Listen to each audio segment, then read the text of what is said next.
Most welcome to Historiesbanorna, History Reconnaissance. And let's go back to 1935. Climb 23 stories with the sign monkeys and watch some amazing 1930s high-tech behind the scenes. And please, like, share and subscribe. It means a lot to us. What's behind the bright lights of the sky signs? Here's the biggest one of them all. Let's take it apart and see what makes it click. A regular forest of globes. Enough steel for a skyscraper. And that's what it is. 23 stories high. By day, this sparkling giant of the night needs a lot of care. What are those things up there? Flies? No, sir. They're the men behind the bright lights. Sign monkeys who scramble about this sky alphabet as easy as A, B, C. They're a hard-working crew who shinny up and down a lot of ropes to be sure that every one of these millions of lights will keep on duty through the night. You have to know your ropes to get anywhere in this contraption. A bosun chair it's called. And it's just like those the sailors use when they repair the rigging on a boat. If your feet don't get mixed up in starting, you're okay. There is a knack to this. Like picking flowers in a glass garden. And the bigger the garden, the more men it takes to keep them all in bloom. Just a good day's work for new globetrotters. Such a business. But all those little lights must twinkle brightly in the night sky. This moving sign is called a motograph. There are more than 8,000 lights in this one, and with a life of only 6 to 8 months to a globe, rarely a day passes without 30 or 40 having to be replaced. No, his knees aren't shaking, that's the wind. Hardly any superstition among these fellows. Cat's feet are a lot more help than rabbit's feet. Of course, in a 40 or 50 mile an hour gale, there's no 3 on a match. Well, after all, a fella can fall only once, they say. Once he gets going, there's nothing he can do about it. So why worry? But the sign monkeys are only a part of the crew it takes to keep the bright lights bright. An electrical engineer is always on the job. And what a break they give him. He rates an elevator. Going up? Call your floor. 15th, please, electrical goods and glassware. Look in this control room. 100 things to watch all at one time. This is the flasher. It controls the lights that move around the big circle. The flasher is simply a rotating drum. On the face of this drum are what are known as contact plates. Metal strips or brushes along the side are lined up opposite the contacts on the drum. Each contact and its brush controls a group of lights on the sign. Naturally, the more contacts and brushes there are, turning groups of lights on and off, the more combinations we'll have.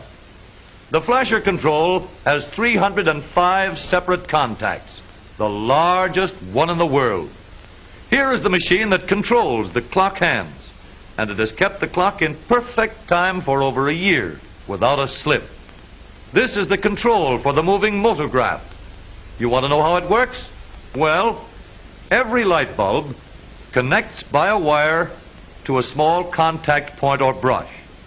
The tip of the brush presses against a copper plate, and the return wire carries electricity through the plate, brush, and wire to light the lamp. A strip of paper inserted between the copper plate and the brush stops the flow of electricity, and the lights go out. But wherever a hole in the paper lets the brush touch the copper plate, electricity flows through again and lights the bulb. No matter how many light bulbs and brushes are connected, each of them operates the same. This is a motograph sign panel studded with thousands of light bulbs. And this is the contact board on the motograph control, carrying thousands of brushes. Each light bulb on the sign panel connects to a brush on the contact board. A copper plate is hinged to the contact board, and a wire goes to the plate. As the copper plate is pressed against the brushes, electricity passes from the plate through the brushes and wires to the lights, and they all go on. If a strip of paper is passed between the copper plate and the brushes, the lights will all go out. But wherever holes in the paper permit any brushes to touch the copper plate, the lights connected to these brushes will go on. The message is punched in a roll of heavy paper, like a player piano roll. When the paper travels between the brushes and the copper plate, different groups of lights on the sign panel flash on and off. And when running, makes you think the lights are moving when they're not. Now, let's have another look at the motograph control. These wires leading from the lights all connect with the brushes at the back of the contact board. The paper carrying the motograph message is put between the brushes and the copper plate door. Then the plate goes against the paper and the brushes are clamped into place. The rest of the paper record is put on rollers so it will run through the motograph smoothly.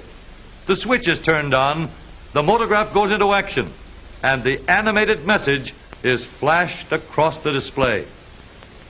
And so, clambering over the face of this giant of the night, the man behind the bright lights has only to be a combination engineer, electrician, strongman, juggler, and the man on the flying trapeze.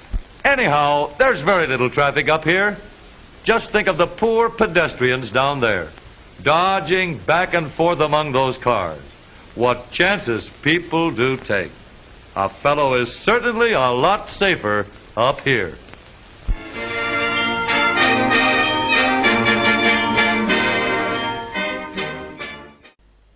That's all, folks. Thanks for watching. Please like and subscribe.